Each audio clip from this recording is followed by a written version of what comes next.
Hello there, good morning.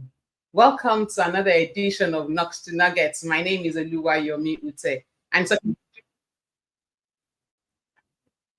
why I have, I'm wondering why I have a background noise this morning. Well, let's go ahead. I don't know what the technology is doing. What technology is on its own. It has a way of playing its games on you. So here we are in another edition of Knocks to Nuggets. Thank you to every single person joining me live, wherever you're joining from. Thank you so much. I do not take it for granted. And for those who are going to watch thereafter, thank you again for giving me a share of your time. And like I always say, please like the video, share it. Let somebody out there know that there is something called Knocks to Nuggets. Thank you so much for doing this for me. And we've been on parenting all along for the past couple of weeks. But today, to celebrate our 30th wedding anniversary, I have my husband on the hot spot today. I wish we could be in the same space and could just have that chit chat face to face, but it wasn't possible for us to have a face to face. But still, I could get him in the studio somehow. So join me to receive onto the Knocks and Nuggets platform this morning, Gilbert Uteh. Hey, I got you in the studio. Thank you. Thank you. Good morning, viewers. And thank you for having me on Knocks to Nuggets. Thank you so much for agreeing to be here. I practically had to drag him in, but thank you. In spite of your schedule, you could still make it. And it's 30 years of being married to this gorgeous, amazing lady, even if I'm the one saying it myself. But 30 years seemed to be a long time. And a lot of people kept asking me over the past week, 30 years, how have you guys managed it? So I'm coming to you, Gilbert. It's love, love, love, love, love. Is love enough? Is it love that has kept this thing on for the last 30 years? And by the way, maybe we start from what exactly is love? Over to you, Gilbert. Thank you for that question. Yes, like a popular saying, love is never enough. Yes, you need love in a relationship, but you need much more than love to keep it going for 30 years and going forward. What is love?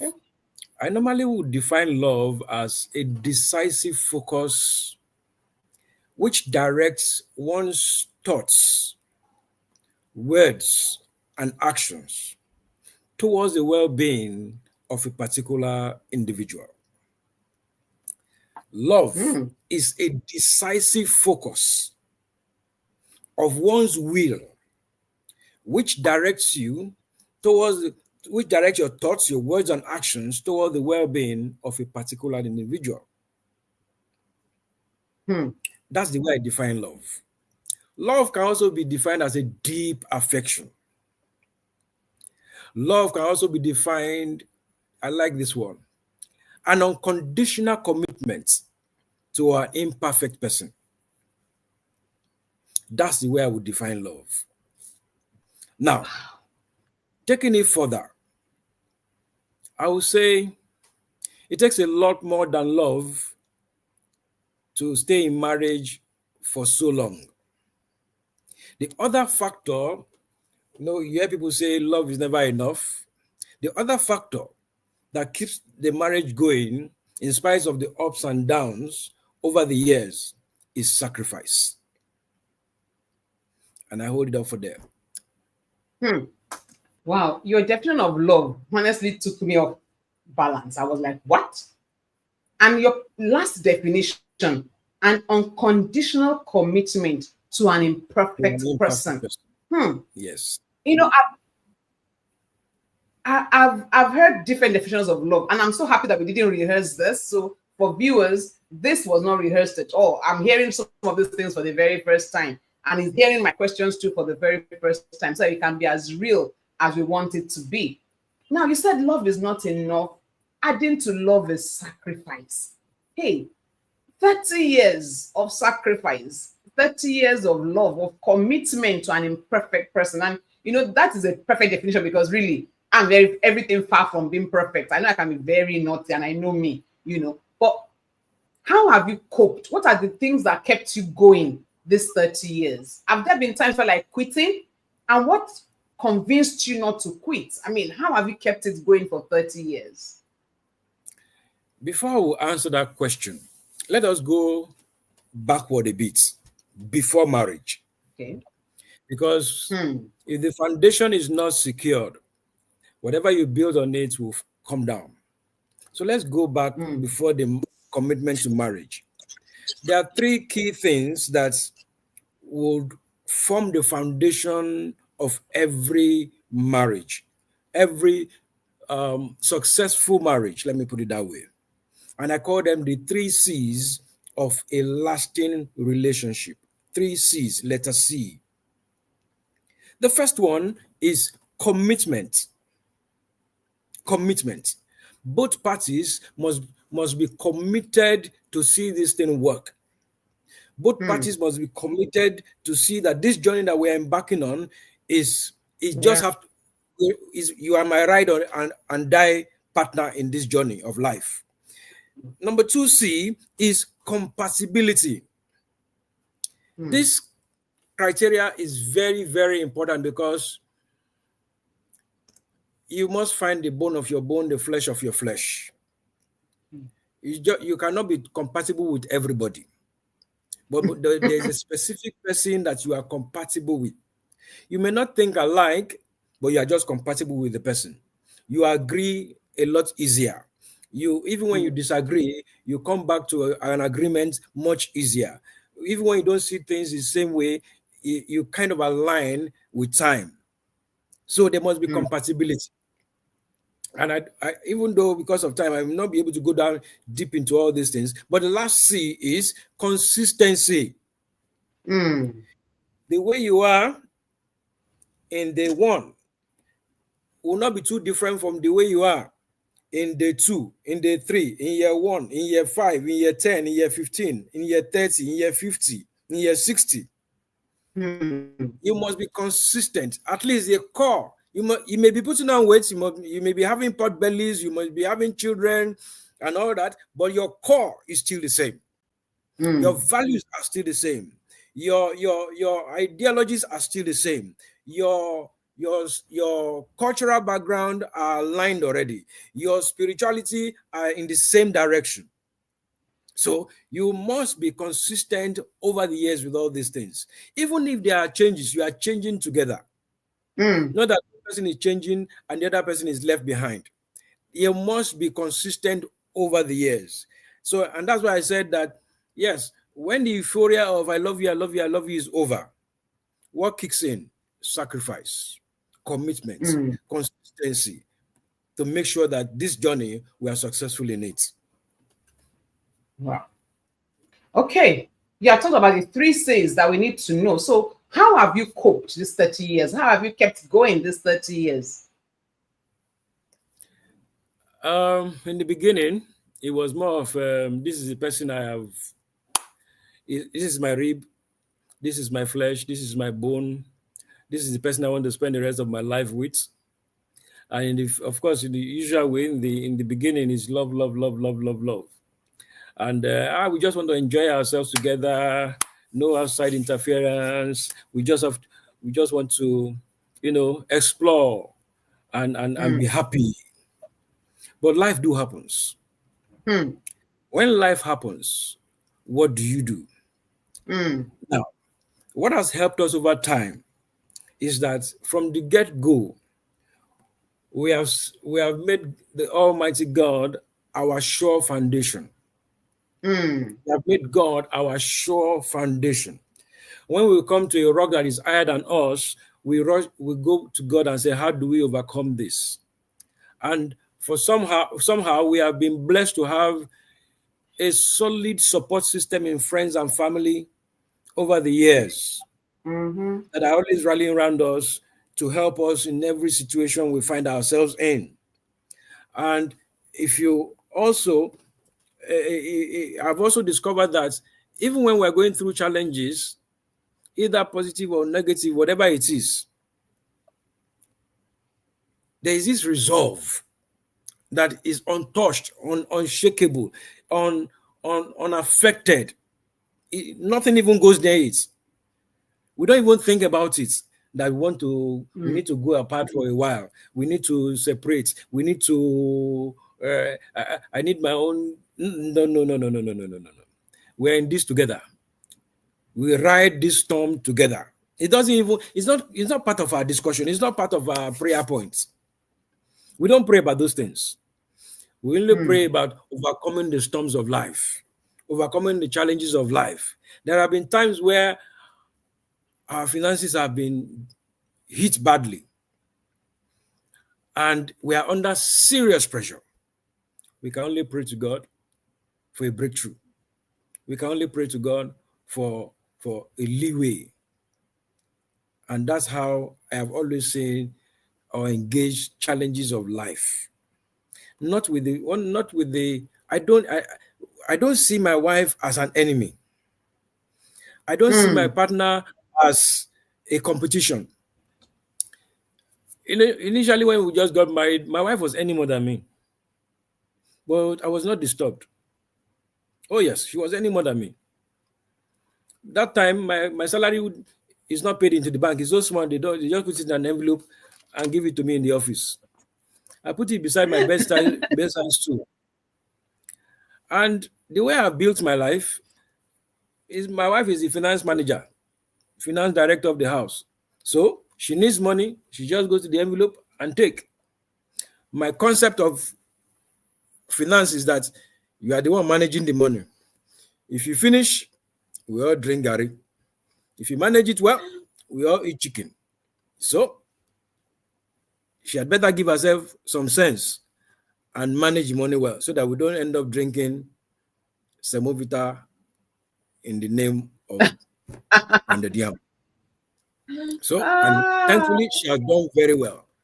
And, like I was trying to say in the beginning, if I may rewind a bit, when people are getting about to get married, they need to settle a few things. They need to settle a few things. What are these few things that they need to settle? They need to have serious discussions about their individual visions. They have to have a serious discussion about their corporate vision for that family. What are the values we want to pursue in this family? What are our culture in this family? What's our belief system in this family? What is our goals in this family that we're about to build? How many children are we having in this family? What's our career path? And how do we align it to be stronger as a family? Money matters must be discussed. And communication is key in every relationship. Communication, in fact, is the oxygen of every relationship. These and many more are the things we discussed when we were cutting and agreed on. We in fact we so discussed it that we know the kind of house we want to stay in, the kind of bed, the kind of color of curtains, the kind of we discussed it like our life depended on it. So there are no surprises when we are not getting into marriage and some things are changing. When things are changing, we just align and flow with it. Praise God. the pastor you came out there. Yes, very true. Certain things. While you were talking, I just remember that that's true. We actually had these conversations, even though there was not so much of awareness, but somehow we were able to sit down and discuss this thing into details before we got married. So we had a good foundation. But in spite of that foundation, let me ask you this. Has there been a time you felt like quitting? Never. Wow. So there was no time you Never. just felt, look, this might be not working anymore. Never. Let's Never. get it out. Never. I'll tell you a story. Okay. Before I even met you, before I met my wife, I was going to church one Sunday morning with one of my very close friends, Inka Defolu.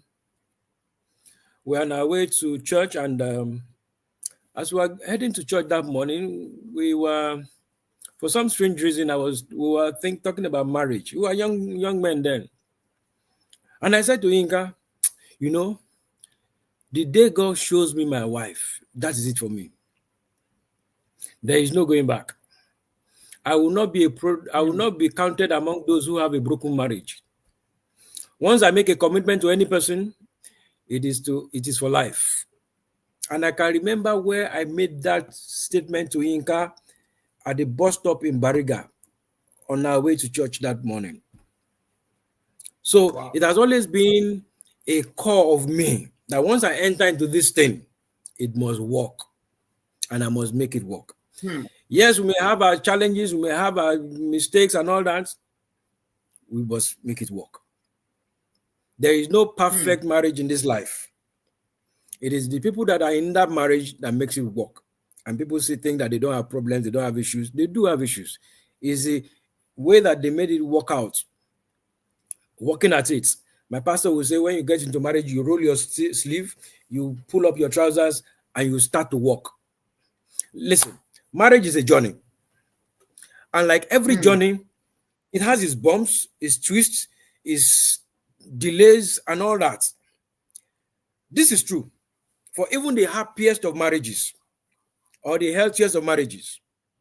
It is the people involved that make a decision to overcome every challenge, every bump, every delay, and everything that life can throw at them and make it work.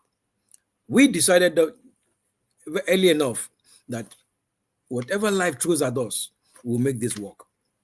Thank you. Hmm. Wow, whatever life throws at us will make it work. And yes, life has thrown a few things at us, I must say. Wow. But you know, something you said caught my attention, the decision to make it work. And like you said, it never even came into your mind at any time to quit. But today, we're in a time and a season that it's been preached. Like if it's not working, it's not do or die. You carry your load and go. I mean, it's preached severally. And then when you say stable, say, what about abusive marriages? You want the person to die there? What's your thought on this? Yeah, marriage does not take anybody to heaven. So if you missed it from the get go, you have the option of stepping out. If you do not do your background check very well, if you do not do Hmm. your due diligence very well, or somebody decided to take a turn from your stated visions, values, and goals in life, and somebody makes a 360 or 180-degree turn from where you guys are heading up at the get go, you're allowed to say, thus far the Lord has helped me. If it's an abusive marriage, you're allowed to step aside and be separated. You're allowed. There's nothing stopping you from there. But it simply means that somebody has changed the manuscripts. Hmm. It simply means that somebody has changed the set goals. It simply means that somebody's values has changed in But the course of Gilbert, that journey. Let me cut in there. Sometimes the values have not changed. Sometimes we see these red flags and we think, oh, I love him, Tori Tori, I love him, Tono Tono, I love him, nothing can happen. When we get That is married, he will that is change. that is failure of due diligence. Hmm. That is failure of due diligence. You are the one pretending to call something black when it is not black. So it is your fault in your own due diligence. And unfortunately, you will pay the price going forward. So when you come Hmm. to that point that when you now realize that, oh, what I was calling black actually in the beginning is not black, it's white. Who will you blame? You are the one that didn't do your due diligence. It's as simple Hmm. as that. Hmm. It's as simple as Wow, that. that's true because the red flags are always there. The red flags always show up, but we And always think that when we get married, red flags, to change. red flags also come from outside influences too. Hmm. People, Okay. people change due to outside influences too, either peer pressure or social media or family influences and all that. People change. Yeah, you can marry a guy who is or a lady who is, you know, um, ticks all the boxes, and in between, family pressure comes in. Oh, you guys have not had a child up to now. Your wife must be barren, or your husband must be this, must be impotent. Why don't you go and marry another wife? That's family pressure. So all these things, all these dynamics are life playing, putting its pressure in a marriage. The way you now go about Hmm. handling it is another kettle of tears completely. Now let me take you on that. You hit a chord, and I'm going to just pick you on that.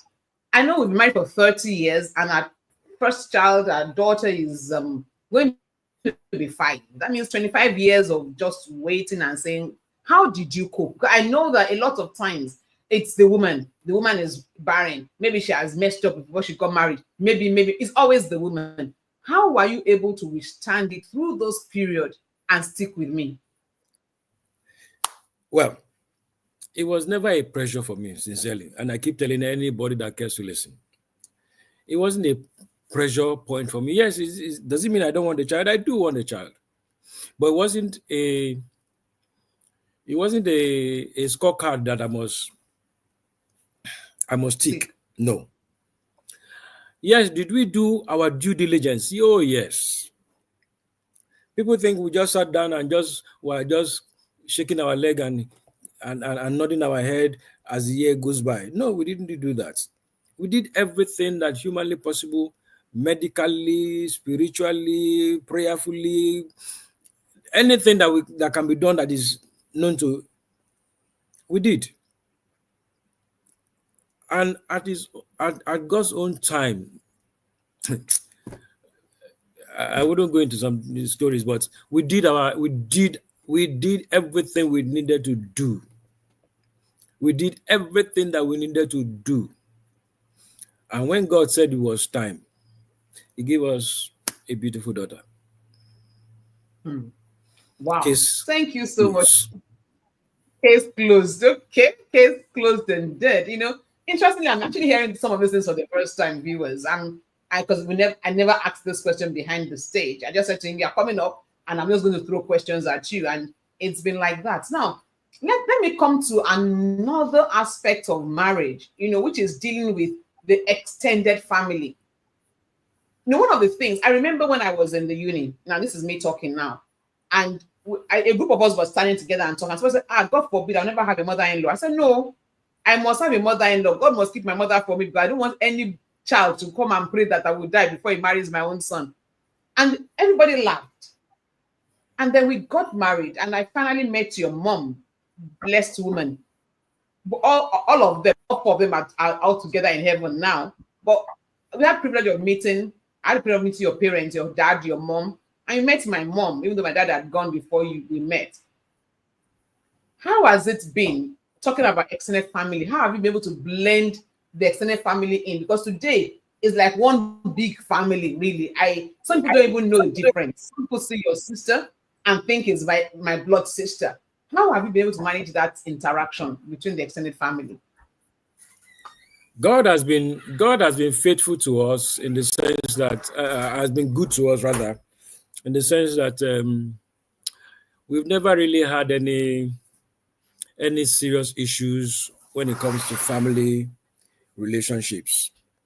Um, ours was even interesting because I'm the firstborn amongst many. My wife is the last born amongst our siblings. In fact, the first 3 people behind me are even older than my wife, if I'm not mistaken. 3 or 4 behind me are even older than my wife. But meanwhile, on my wife's side, everybody that is older than my wife is older than me. But for some divine arrangement, each time we come into that settings, it's as if we are in a one larger extended family. Before I got married, my in-laws were already treating me as if I'm the the crown prince of their family. Most of my almost all my siblings call my wife mommy. apart from the ones that are older than her. Every one of them calls my wife mommy. Even the ones that she's older than them by maybe 1 or 2 years, they all call my wife mommy. Not because of uh, being humble, but out of respect. There's this mutual respect, mutual, love that we have between the families that is just, it's just God. When my mother was still alive and we just got married, I remember a lovely incident. My mother came visiting and we went to church, and after church we came back home. And I remember that day I was wearing a white agbada. I can't forget that day. So we got into our home. We just got married about 3 months or so, and we got home. So I went inside to change. My wife was trying to sort out my mom into her room and all that. And as I was coming out of my room, I was hearing my mother scolding my wife, telling her they were coming out of the kitchen, and she was scolding my wife that you have to be cooking for your husband, though. He has to put on weight, though. This one that you are not, you have to be cooking for. This one that you are not cooking, that's what I met her telling my wife. I interrupted the discussion. I told my wife to excuse my mother and I told my mother in no uncertain terms, when you are in this house, you are a guest. See that room, that's your guest room. See that kitchen, it's not your kitchen. When you want to eat, sit like a queen. Call my wife, tell her to make your food for you. Whatever you want to eat, tell her to make it for you. You have raised me for 30-something years. I'm like this, leper. Somebody that just married in 3 months, you want that to feed me to be horrible. It's not going to happen. Another incident was my mother. Back then, I used to go offshore to work. And so when my mother needs more, I'm giving an example now. When my mother needs, say, 10 naira, I will query her, Mama, what do you need this 10 naira for? What are you buying? I will do all the calculation because we are still struggling for this money. And when she's struggling to give me all the estimates, I'll say, Mama, you don't need 10 naira. All you need is 8 naira. Take 8 naira. And Mama will grumble and go and report me to my siblings. His wife is the one chopping all her money, all his money. Da, da, da, da, da, da, da, da, da. None of them is bold enough to come and tell me. Anyway, so one time I now had to go offshore to work. I was out of the country. And Mama needed 10 naira. She had no choice but to call her daughter-in-law. My daughter, I need 10 naira. Then I say, hey, okay. I think I have more than 10 naira. Take 20 naira. Take this wrapper. Take this food stop. Join. And Mama was happy. And my wife called me at night and said, I sent so things to Mama. Oh, thank you. God bless you. Do you know what happened? I didn't hear. No. Suddenly, all the rumors stopped. Next thing, Mama was not calling me for money again. All I hear is, my daughter, I need this. My daughter, I need that. Mama has sidelined me. Has now started going to daughter-in-law. Can you imagine? And from then on, that was the last I saw of Mama asking me for money. She does never till she passed. She never asked me for money again. I say, hey, see life, oh.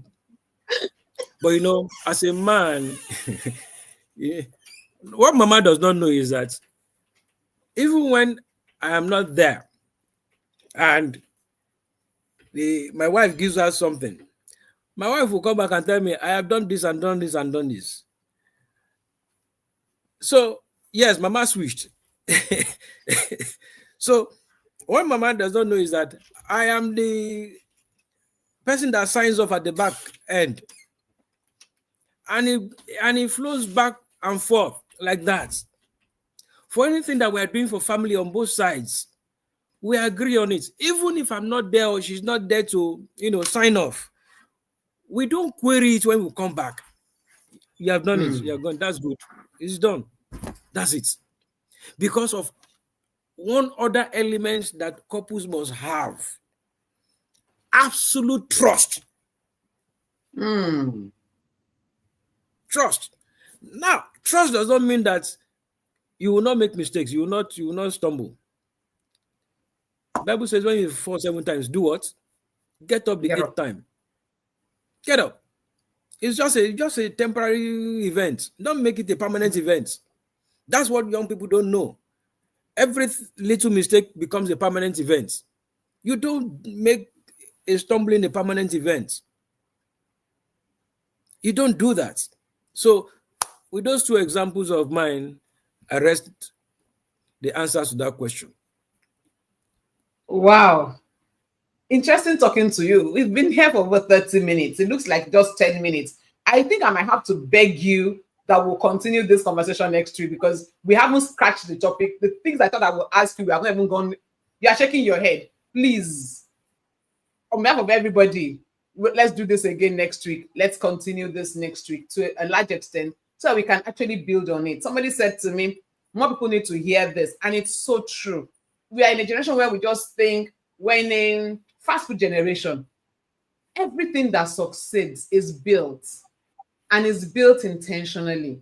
You know, one of the prayers I prayed from beginning and God heard it is that I will not have in-laws. I will have a larger family. And every time people say, your mother, and I said, no, she's not my mother-in-law, she's my mother. And I treated her just like my mother. And his sisters are like my sister. In fact, sometimes when he's saying, John, I said, why won't I do it for them? They need it, so it is. It wasn't there was never a time when we felt, if you give A this, you must give my family too. If you give my family this, I'm the last in my family. He is the first. So clearly, the needs will flow in a particular direction. And I'm not just the last, I'm the last of 7. And my next sister is 7 years older than me. So the gap is interesting. But in his family, he is the first. And like he said, the first 2 after him are older than me. And then after that, I slot in. But they all see me as number 1 in the family. I'm like, his uncle will call me the queen. And I'm just nicely the queen. And they were also supportive because I treated them as a part of me. You can't see them and know the difference. You can't know who is Amos, who is Uteh. But one of his sisters, people think is my sister until they say, but wait, oh, her surname is Uteh. So she cannot be her own sister, must be her sister-in-law. And when they're arguing, I just smile. Interesting, we even look alike. We're both fair. He is dark. So like, it can't be his sister. And it has to be her sister. When they are doing that, their arguments, I'm like, apropos people, continue your apropos. Me, I'm fine. And that's how it has been. So Gilbert, please, we'll continue this next week. We'll still have more areas to talk about. Thank you so much for today. So I'm not going to take your final words. You'll give me your final words next week. Thank you so much for being on this show with me. I appreciate you. Enjoy the rest of your day. Wow, it was fun having him in the studio, and time just sped past, over 30 minutes, but we'll continue this next week. And honestly, all you have heard, non-rehearsed, is just been the true story of our lives. And it's been 30 years of God's faithfulness. Looks like 3 years, really. I mean, time just sped past, and God has indeed been faithful. Have we gone through storms? Yes, we have been through storms. Hey, hell and high waters, I must say. But through it all, we have learned to trust in God, and He has been our rock, our fortress, our support. Until I come your way next week, continuing this interesting discussion on 30 years of marriage. Remember this: if you can think it, you can be it, and yes, you can have it.